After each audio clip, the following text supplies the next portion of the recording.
you don't feel like it. But when you have 3 to 4 other people always hitting the phones, Yep.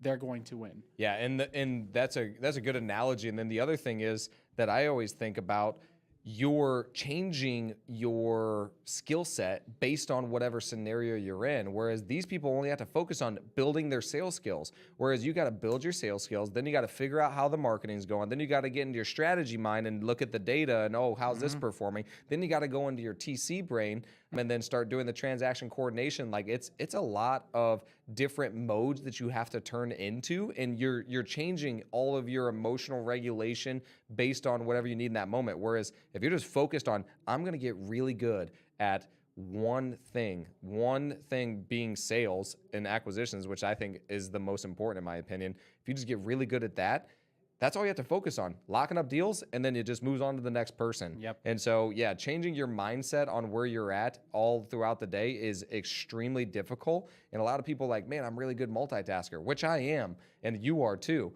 It's still not as effective if you just had one role that you're going to do. It's always going to be more effective because just like you're just doing the same thing over and over and over again. You're going to develop so many more skills that way. Yeah. So, okay, so how does someone get good at acquisitions?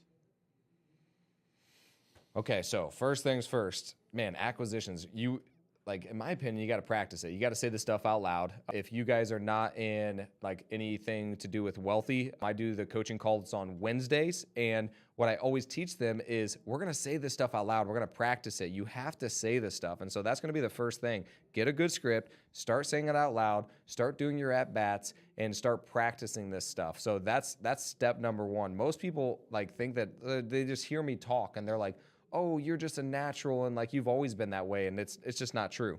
I've sold over 1,000 cars in my lifetime. We've probably done over 650 real estate transactions.